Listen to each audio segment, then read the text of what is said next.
আজ মন মোর চঞ্চল রে ভাই,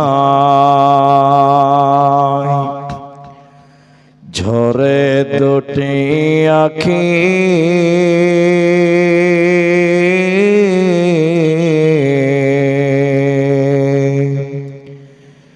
এ বোঝাইলে বোঝিস না মন তুই কোন জঙ্গলের পাখি রে। আজ মন মোর চঞ্চল রে, আজ মন মোর চঞ্চল রে ভাই, ঝরে দুটি আখি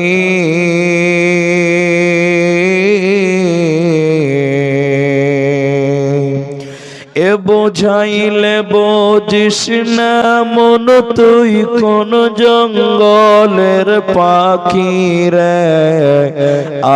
আজ মন মোর চঞ্চল রে, কাঁচা বাঁশের খাট পালঙ্ক শুকনো পাটের দড়ি আত্মীয় স্বজনে মিলে রেখে আসবে আপন বাড়ি রে।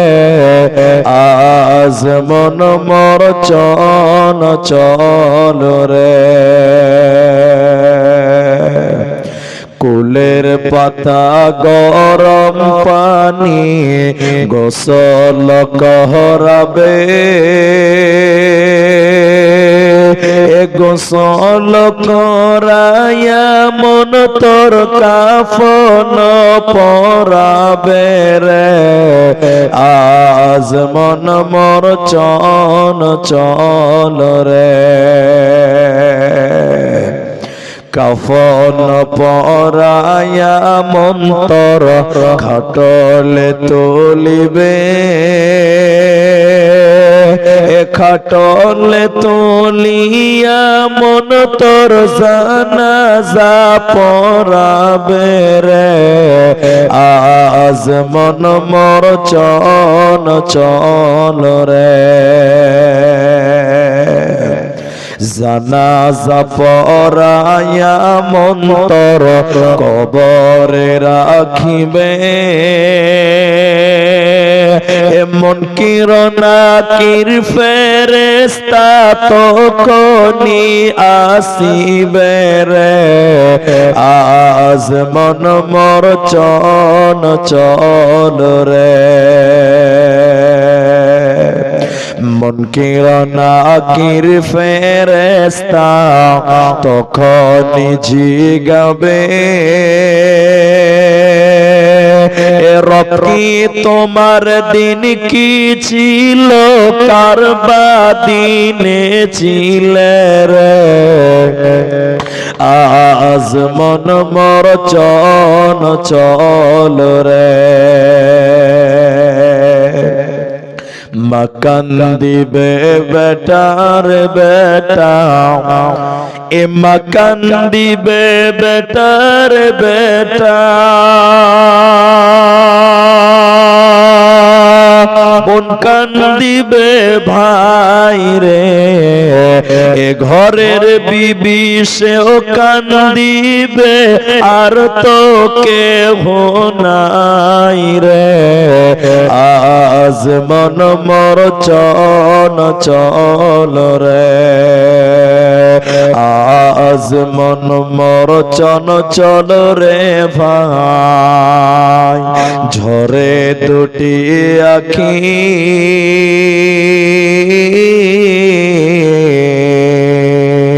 এ বোঝাইলে বোঝিস না মন তুই কোন জঙ্গলের পাখি রে। আজ মন মোর চঞ্চল রে।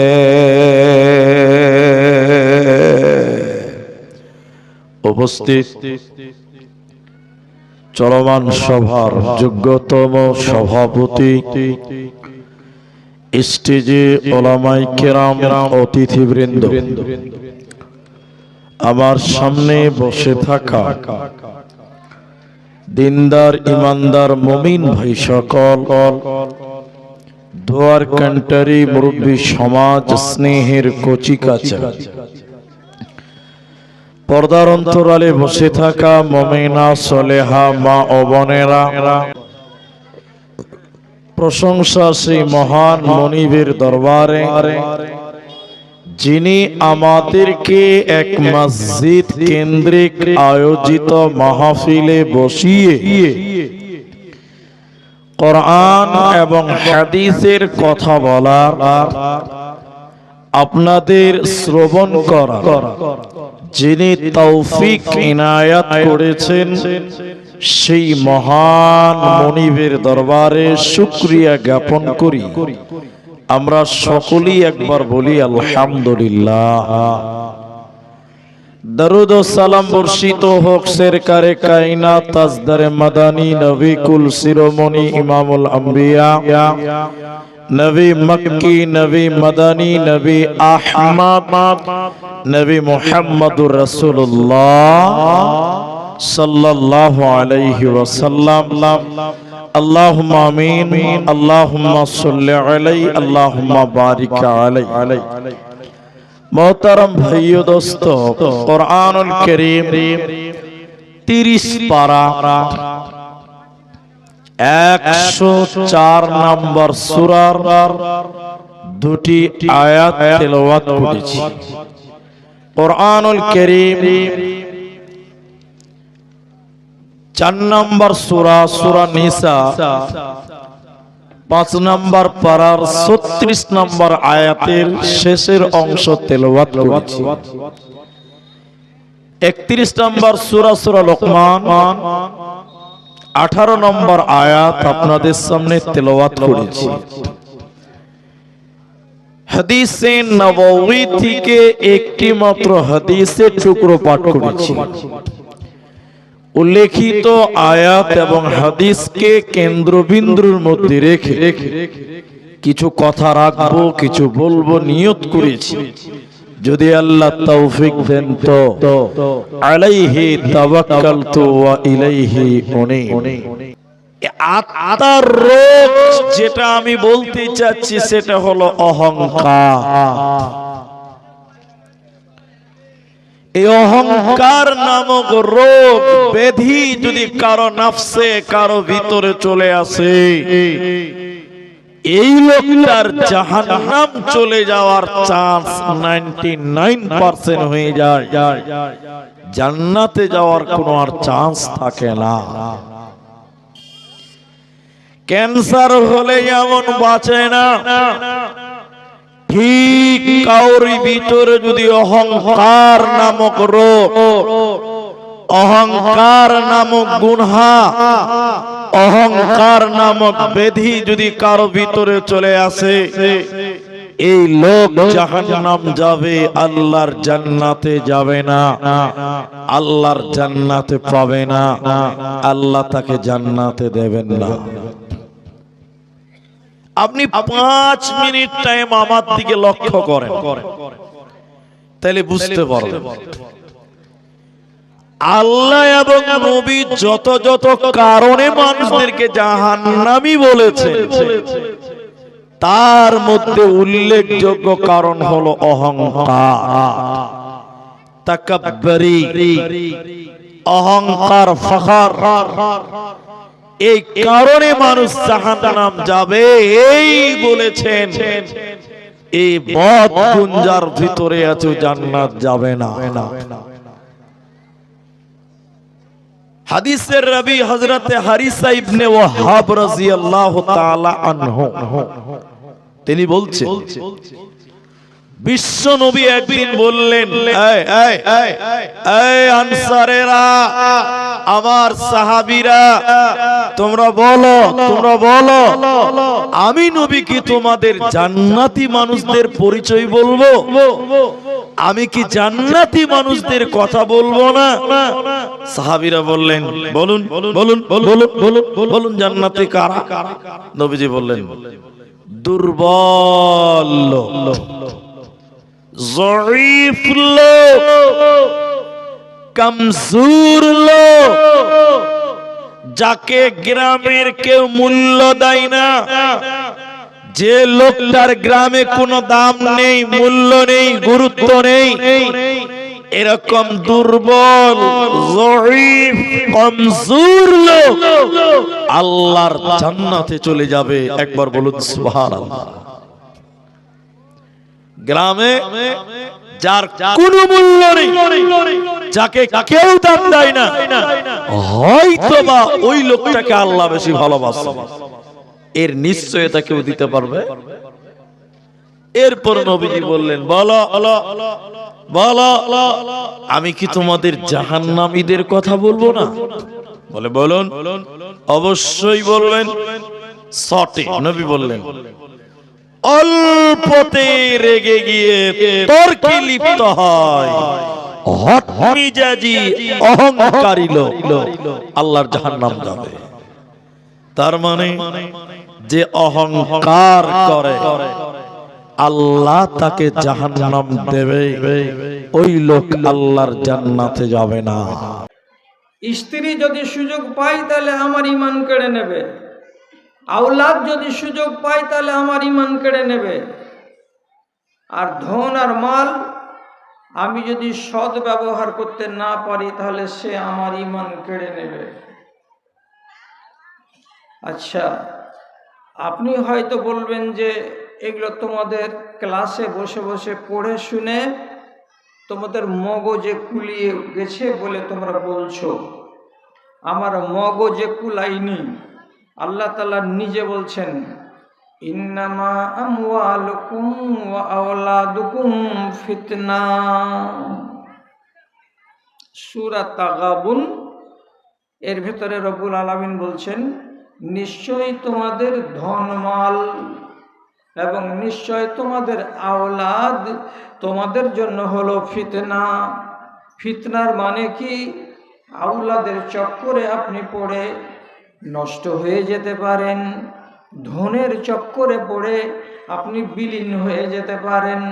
এই ফিতনাটাই আপনার জন্য সাংঘাতিক আকার নিতে পারে, বরং আপনার ঈমানটাকে লুটে নিতে পারে। তার জন্য আল্লাহ তাআলা বলছেন, তোমার ধনমাল এবং তোমার আওলাদ তোমার জন্য ফিতনা।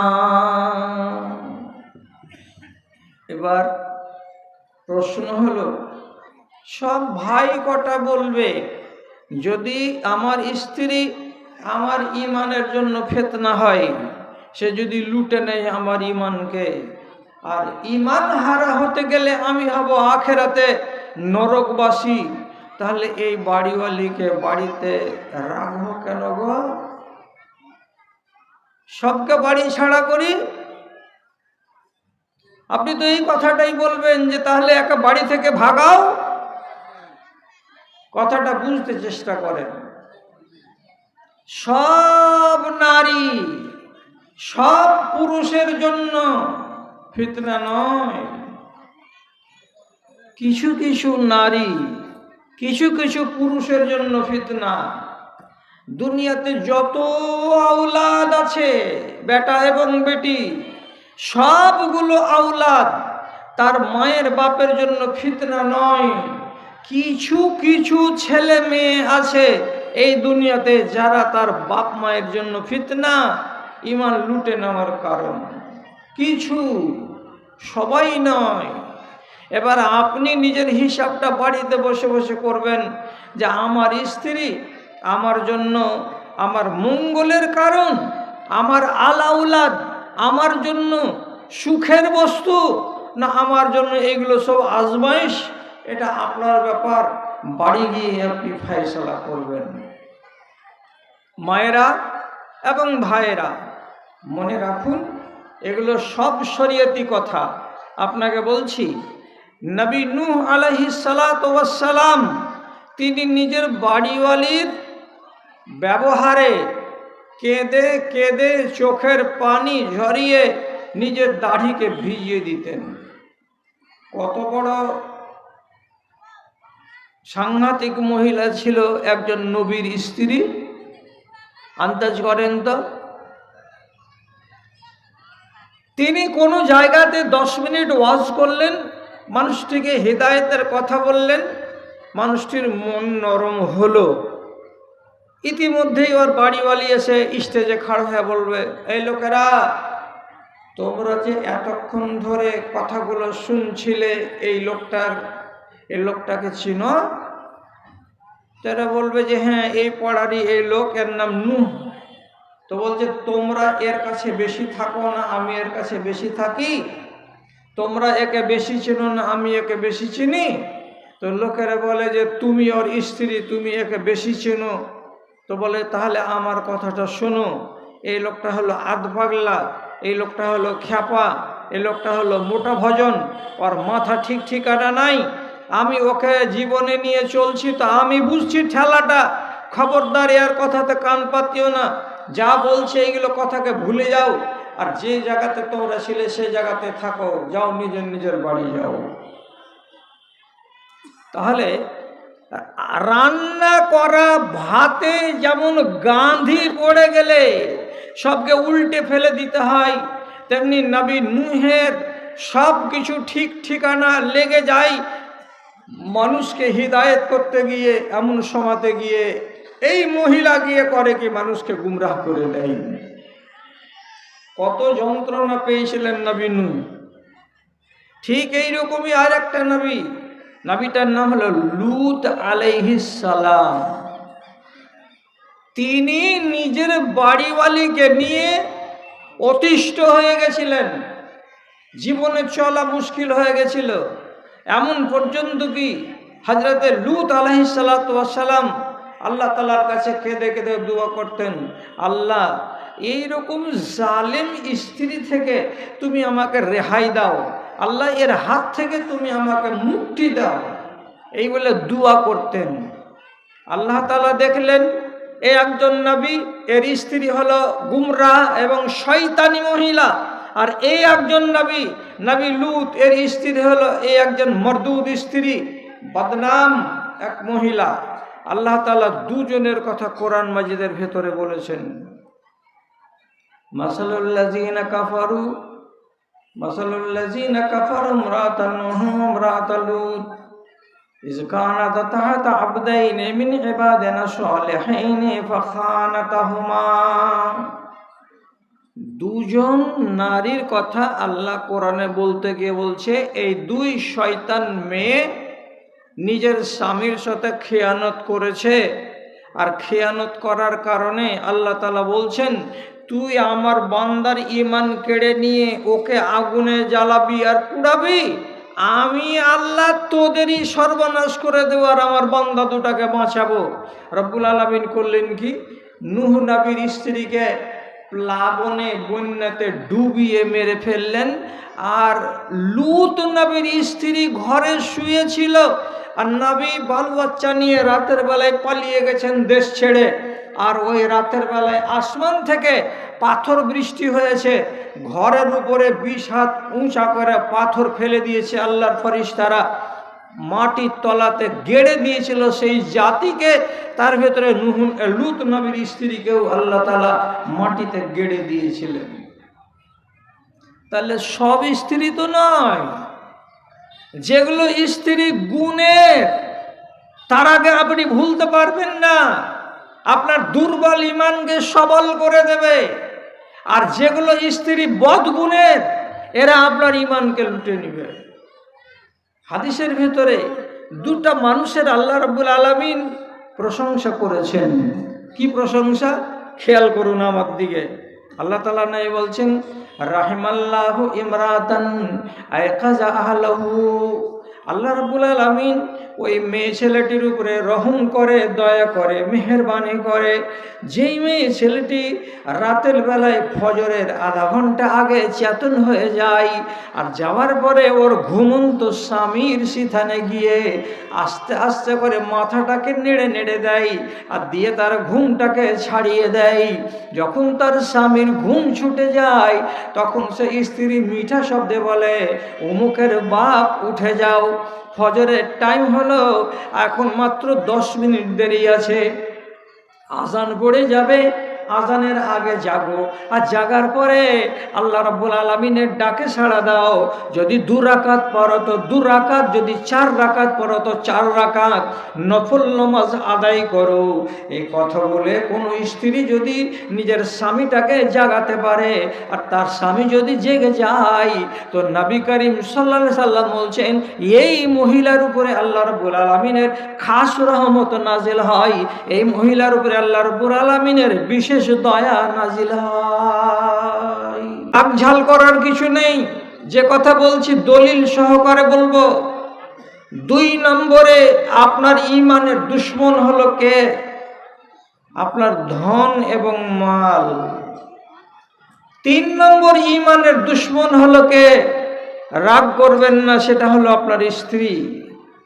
4 নম্বরে আপনার ঈমানকে লুটে নষ্ট করে দিতে পারে কে? সেটা হচ্ছে আপনার আওলাদ, আপনার ছেলে, আপনার মেয়ে। আজকের মতো 3টাই থাক, 4টাই থাক, ইবলিস সুযোগ পেলে আমার ঈমান কেড়ে নেবে। ছেড়ে সে দেশে যেতে কি নিয়েছো তাই বলো, কি নিয়েছো তাই বলো। আরাধনা খোদার ছেড়ে হলে তুমি দিশে হারা, আরাধনা খোদার ছেড়ে হলে তুমি দিশে হারা। গণ্ডবোকা ভাগ্যহারা পাওনা খুঁজে কাজের ধারা। একবারে সুখ নিদিরার পরশ ভুলে কান্না কাটির রোল তোলো। এ দেশে ছেড়ে সে দেশে যেতে কি নিয়েছো তাই বলো, কি নিয়েছো তাই বলো।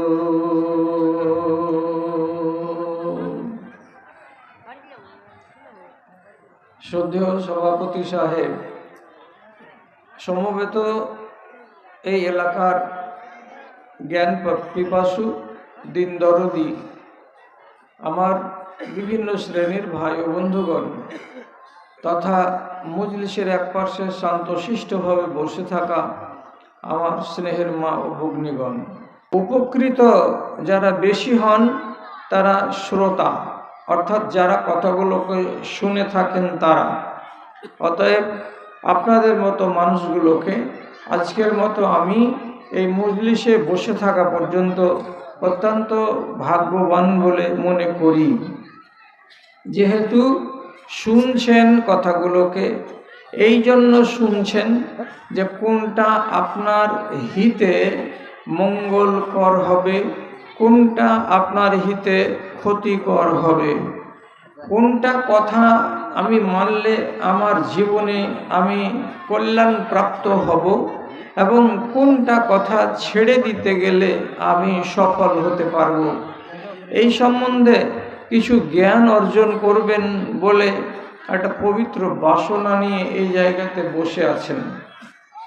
তাহলে কাটা কাটা কথা এক গাদা আপনার সামনে বলছি, শুধু মগজের দরজাটাকে একটু খোলা রাখেন আর কথাগুলোকে ব্রেন পর্যন্ত পৌঁছিতে দেন।